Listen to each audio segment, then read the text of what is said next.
Okay, welcome to Into the Channel podcast, primarily about women's football. I'm your host, Dino De Cespedes, and as always, I am joined by my co-host, Mr. Grant Engel. What's up, man? I'm feeling all right, buddy. You know, as I continue to say, as news continues to get more and more horrifying in our country here, we're locked in on this distraction known as the UEFA Women's Euro, and the tournament continues to deliver in the second day. So I'm just happy to kind of sit back, focus on the distraction, and talk about it with you, my good man. Not the worst time for our old friends at UEFA to roll out 12 straight days of high-level women's football. That's true. Yeah. Oh my gosh. Yeah. Day 2 in the books. A little bit of a different flavor from day 1. Really good action though. I think we learned some stuff. I'm excited to kind of get into this episode and kind of unpack some of those bits that we might have learned about. So with that said, Mr. Grant Engel, where you want to get started? Let's get started with like the main event. I think we did chronological order on the opening day. It seems like Spain, Portugal would be hard to ignore. So obviously we're starting with Spain 5, Portugal 0. But I do just want to, before we get into the match, we're a football podcast. We're football fans. I think everybody is kind of hurting and in mourning right now. I'd be remiss if we did not mention the tragic death of Diogo Jota and his brother, Andre Silva. Jota was a forward for Liverpool and Portugal. Him and his brother, Andre, died tragically in a car accident in Spain. I thought UEFA handled it properly with the moment of silence before both matches today. And, it's just, you hurt for their family. Just absolutely tragic. Yeah, just devastating player, played with a great level of joy. And if he lived like he played, I mean, you got to imagine that was just a superstar of a person too. Just awful news to kind of get right in the morning. No easy way to segue from there. I mean, I think a lot of the emotions definitely carried over into the match for sure. Portuguese national anthem to start. Some of the obrigado signs in the crowd and some of the photos. I mean, very, very moving scene. But yeah, just devastating news. Yeah, and like you said, no way to really segue out of that. But of course, they played the match after. And Spain got started about as early as they possibly could. We've talked about it in the across club football, where we have the competition between Barcelona, Lyon, Chelsea, and Orlando Pride of who's going to score first. Looked like Spain picked up on that in this tournament, and Olga Carmona and Esther Gonzalez opened the proceedings with a bang. I mean, who am I thinking about? The defender, the center back. Oh my goodness gracious. Fatima Pinto, nightmare game, impossible assignment trying to hold out Esther. That ball from Carmona, just devastating. The control from Esther, really hard to wrap your head around. The one thing, I mean, I really struggled to figure out what was happening in that play until you look at Esther's eyes and where she's focused. She just does not take her eye off the ball. After it hits her in the shoulder, pops in the air. She's now running under it, just figuring out all the physics. And she's just locked in, 0 blinks, and ridiculous touch. Like a touch. I've never seen anything like that, let alone to open the match. And then you had that goal kind of cutting through the emotion. It was a real crushing way to start the match, start the tournament for Portugal. But to key in on Spain, I mean, what a way to get it rolling. I thought of oddly that the nightmare of a shot that Tyrese Halliburton hit over the New York Knicks, the one that hits the back of the rim and bounced like way up. That's kind of how the football bounced off of Esther's shoulder.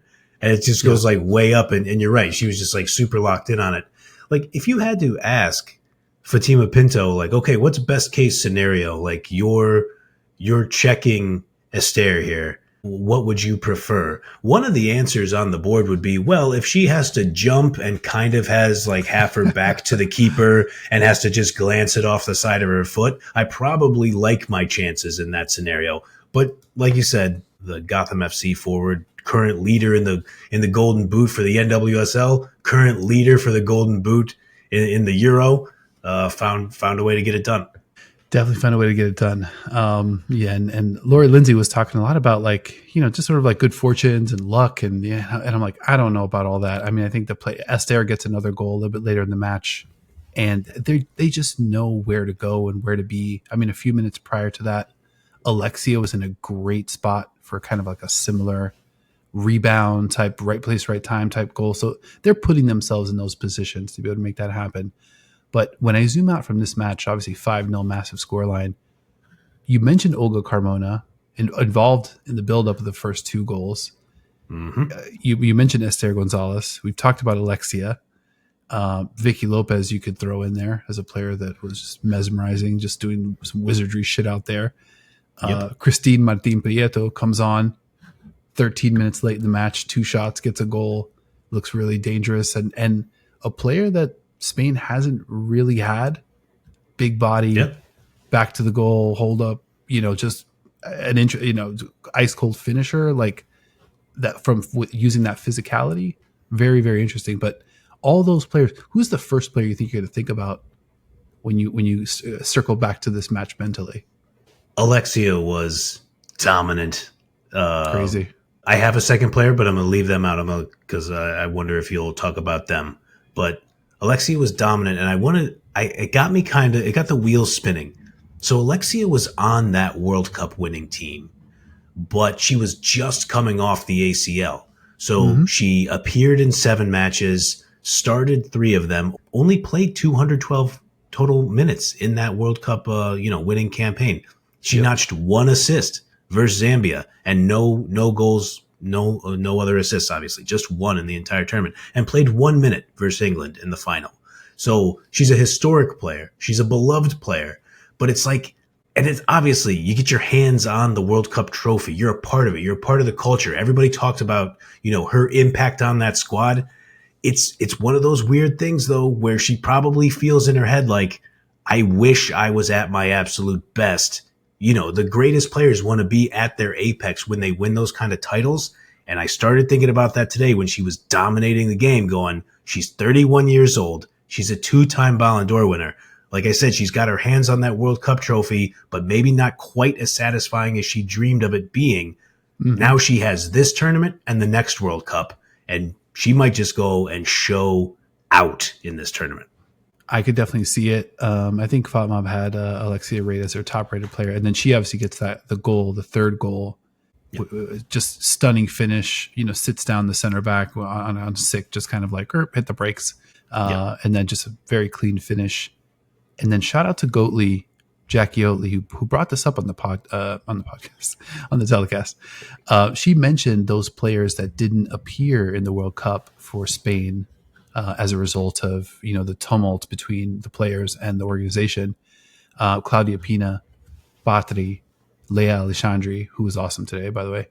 Mapi Leon also was mentioned, but doesn't appear on this team. You think about those players too. Those are world-class players as well. Pina, there's nobody playing better than Claudia Pina in the world right now. Batri, obviously, you already know what time it is. And Alexandri had an awesome game. These players specifically, I think, are bringing something into this Euros. They did not appear on that World Cup. So that getting their hands on the trophy, they're 1 or 2 levels removed from even that. And I think those players are coming in with a chip on their shoulder. They're not coming in like, hey, we've dominated everything wearing this shirt, So I think this is a big tournament for those players, and they were absolutely showing out as well. Yeah, I mean, you're totally right. It's a great point by you. I'm glad you mentioned Cristina Martin Prieto because obviously I'm excited for her. She's a 32-year-old forward playing with Benfica after 2 really strong years with Sevilla. Her last 2 years with Sevilla, 12 goals, 2 assists in the 22-23 year. 17 goals, 3 assists in the 23-24 season. Nice. Jackie Oatley mentioned it, only recently got her first cap with the national team. But most importantly, another player that I can give the initials-based nickname, CMP. Let's go. Great finish. If you check the doc next to my team Prieto, I have an asterisk that says dangerously close. That was the back half of that, dangerously close to get to CMP territory. Mm-hmm. So as usual, on the same page, love it. Also want to shout out, I mean, as if we needed any further evidence that Aitana Bonmati is in fact a superhero. Just meningitis, hospital, played in the Euros. Just a few, just need to give me a couple days in between there, and I'll be ready. Yeah. Came on, looked dynamic. Obviously Spain starts Vicky Lopez in her place, who looked great as well. But Spain just absolutely loaded, and I think I might be ready to walk back by maybe the odds makers. Had it a little heavy for Spain. I'm fully, I like to fancy myself a quick learner. I'm ready to walk that back. You know what?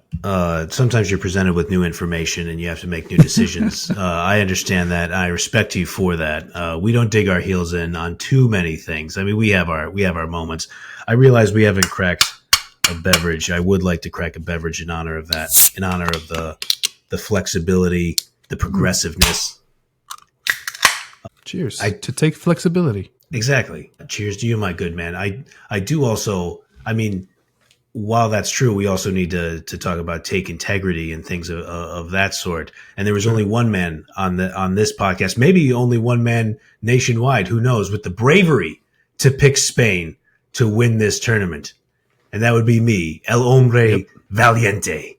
A guy brave enough to pick maybe one of the greatest teams ever assembled to win a tournament. So, no, I mean, in all seriousness, they looked unstoppable. It's the opening match, but if you're Italy and Belgium, you got to be looking at that thinking, okay, so maybe cross that one off, which, maybe we'll talk about it, but I think really leads us into an extremely, extremely important match between Portugal and Italy, and that's happening on Monday, July 7th.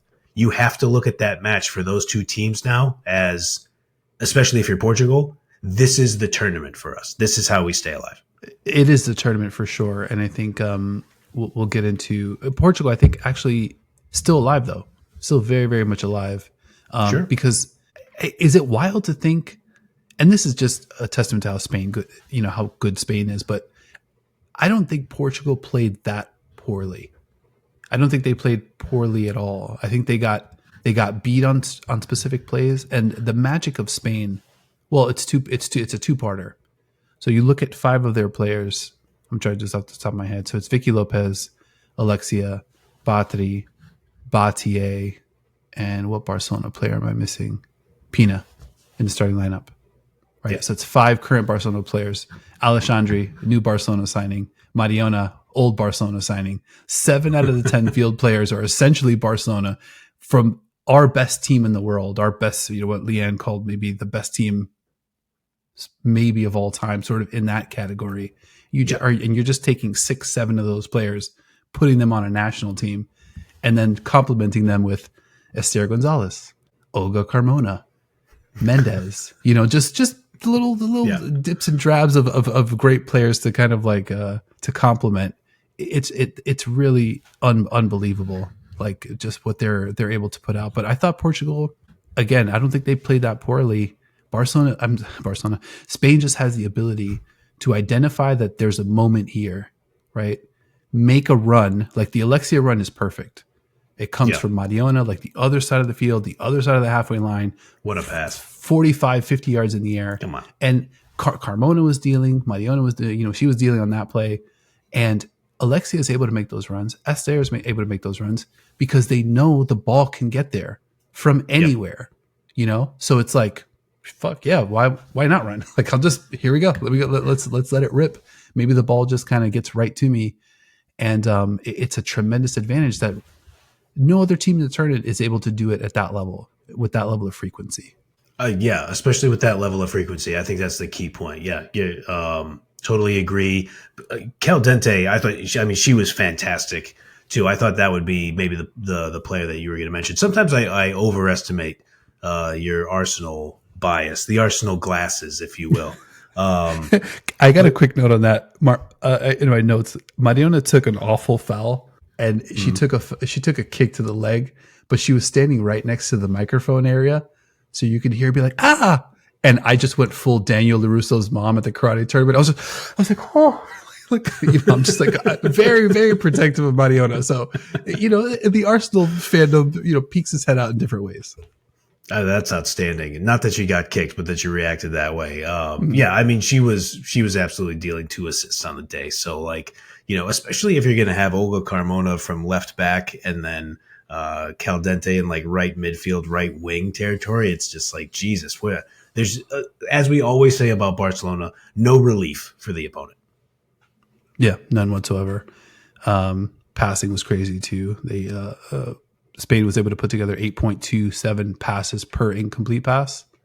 That's a lot. Jeez. That's the ball pinging around quite a bit before Yeah. you're able to get to it. Portugal just 3.3. But yeah, you alluded to that big battle between Portugal and Italy, which is probably going to decide the second place slot Yeah. for the quarterfinals, and it's going to be a big time clash of styles. I think Portugal kind of saw a little bit about how they want to play, not to too much success, but I think Italy, in that match versus Belgium, I think we learned a lot about how they want to play and how they plan to play in this tournament. Yeah, I think so. Portugal, you're just going to get smothered. And even if you're like, okay, we'll let the other team have possession and we'll run on the counter, when the other team is Spain, it's like almost impossible to dig yourself out of it at times. It's just like, Yep. it's the most frustrating matches to watch as a fan, at least in my perspective, is when your team just has their back in the defensive third for the whole match. And then when you do get the ball, the only relief is to kick it, is to like basically punt it away and give possession back to the other team. That is the most like frustrating feeling for me. Like when I'm watching it, for like one of my teams are getting their asses kicked, and it's just like they do the same thing that Barcelona does because of that continuity that you talk about, all the players. And sorry if I missed this. You talked about the players in the starting lineup. They brought on Yana Fernandez, Perejuelo, and Bon Mati. So it was just like, here's an influx of more Barcelona players. And then they also bring on Atenea, who fits your other point of, oh yeah, but then we have this other great player who plays for Real Madrid. Yeah. It's just Yana Fernandez too. Yeah, exactly. So I mean, I did, yes. My bad. But that's Stugatz. No, all good. Steve Martin was a prop comic. It's all right. Way inside joke. Hopefully for the 5 people who get that, shout to you. 5. Give me the under on 5. Yeah, that's true. To your point, real quick, touches in the opponent half, 356 to 28. I mean, that's like a 12 to 1 advantage for Barcelona. It's a monster number. But I do want to shift ahead. Italy and Belgium. I don't know that we have to go, too deep on this one. If you're into the rock fight variety, this was a match for you. The stats, I think, pretty even. Doesn't mean that this was a great match. What did you see in this one? Or actually, let me walk that back. What did we learn from this one? Belgium's better than I thought. I want to start there. I mean, I agree with that. Yeah, it was a pretty rock fight. I think that's totally fair to say. I want to shout out somebody who left a comment. So on our preview YouTube show, shout out to at @IamThe_RA. I don't know if they're talking about a residential advisor at a university or not. I'm not sure. The RA, I guess, could mean many things. I digress. Who left this comment on YouTube 2 days ago? Quote, Italy, Portugal, and Belgium are at a similar level. End quote. And, they went on to say, like, if Kika plays and Aitana doesn't play, maybe Portugal might have a little bit of a shot. Obviously, we didn't get Kika.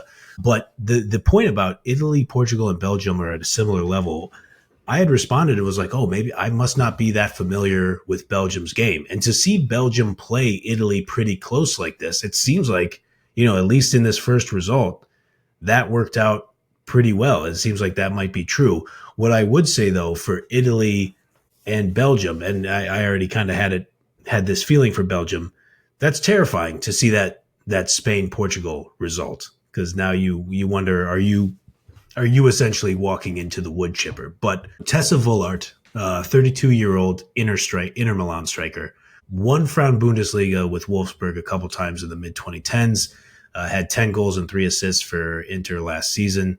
I thought she played well. I thought she was the bright spot for Belgium. But that old Catenaccio defensive style, that counterattack style from Italy, it ruled the day on this one.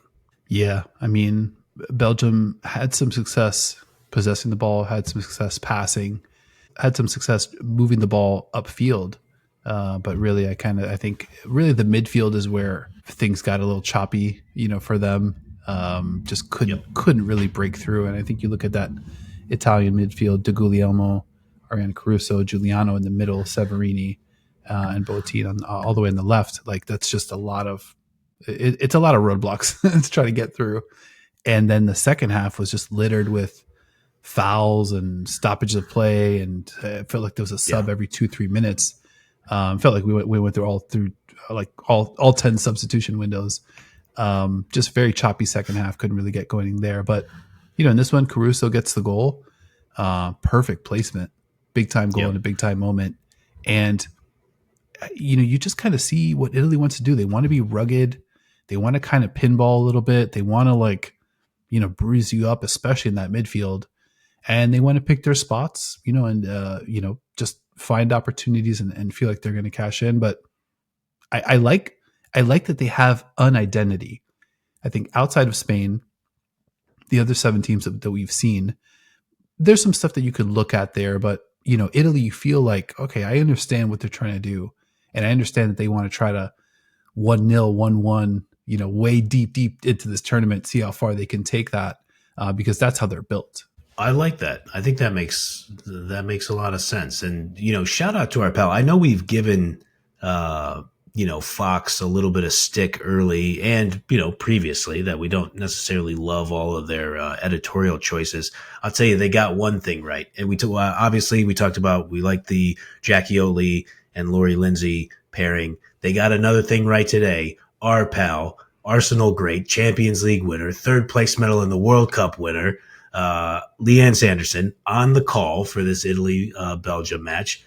And I just made a note of it at it was somewhere around the 20th minute or something like that, where Caruso takes a shot from around the top of the 18. And Leanne immediately goes, she can do that.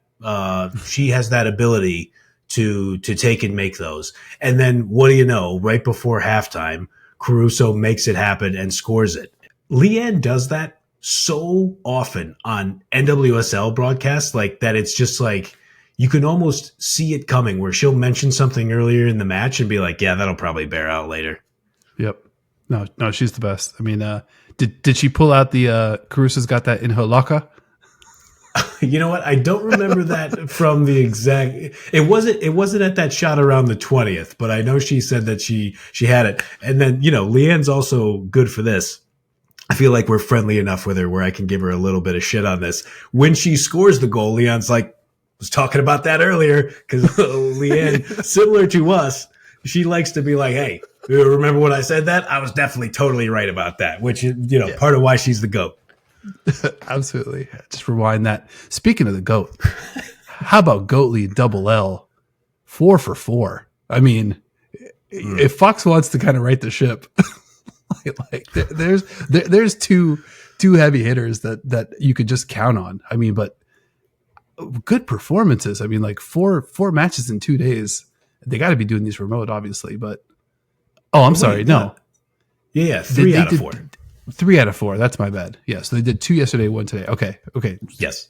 Completely threw me off. Obviously, we were talking about Leanne Sanderson, so that's obviously my bad. But dude, math errors. I said there were 70 group matches yesterday. So you know what? We're getting rolling. It's the first match for us in this Euro as well. Yep, let's get them out of our system. That's what I like to say. All right, cool. So Italy, Portugal. That one's coming up soon. Do you have an early pick there? What are we thinking? Where are we leaning? I know this isn't TBP, but how are you feeling? I'm going to say Portugal bounces back. I'm not going to be a prisoner of the moment. I like the way Italy looked. I mean, so yeah, Di Giuliano played well. Giuliano played well. That's all pretty predictable. You saw them, link up and make some passes. Obviously, the health of Kika Nazareth is top headline. I still can't find a ton of information after she had I think it was an ankle injury a few months back. And, she's in the squad trying to make her way back.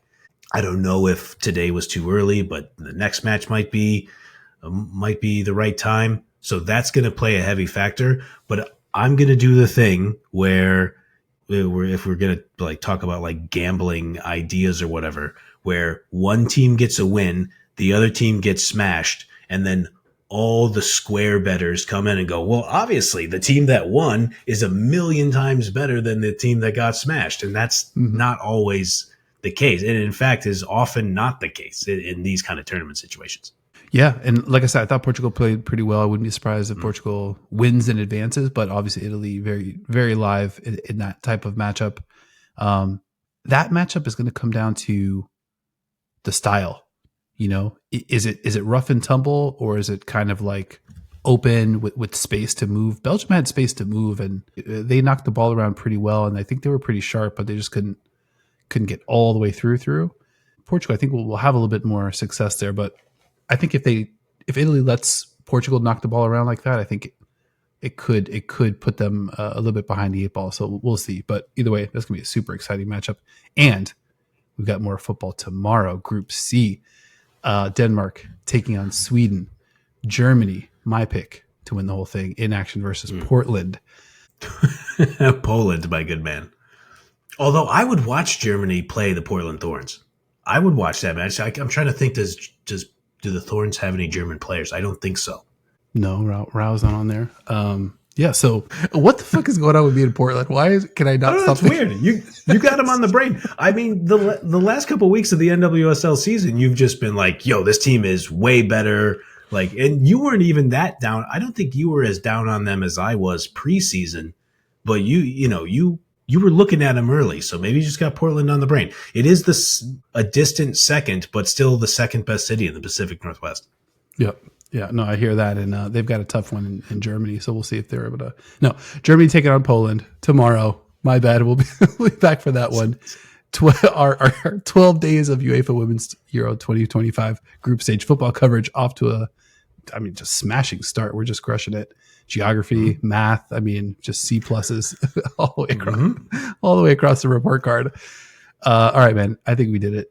Anything else you want to hit before we get out of here? No, we've done it, man. C's get degrees. It's been another episode of Into the Channel. Thank you for hanging out. If you enjoyed the show or love women's football as much as you boys do, make sure you're kicking with us each and every single week. Like, subscribe, follow YouTube, Spotify, Apple Podcasts, wherever you like to watch or listen. Leave us a review over your favorite podcast app. Links to all of our socials, except one, in the show notes of this episode. And a big thank you to my co-host as well, Mr. Grandango, for always being an A-plus partner. You already know what time it is. I appreciate you, bro. Likewise, buddy. And if any young people do listen to the show, which I think the metrics show like some, you try hard in college, though. Don't be C's to get degrees person. Graduate with some honors. Try hard. It's cool to show effort. It's cool to care about what you're doing. Just look at all the elite players we're watching in these tournaments. It's cool to be engaged and do your best. And so thank you for rocking with us while we try to do our best and sometimes fall short of that, but that's okay. We'll keep on trying. Thank you again for rocking with us, and we will see you all next time.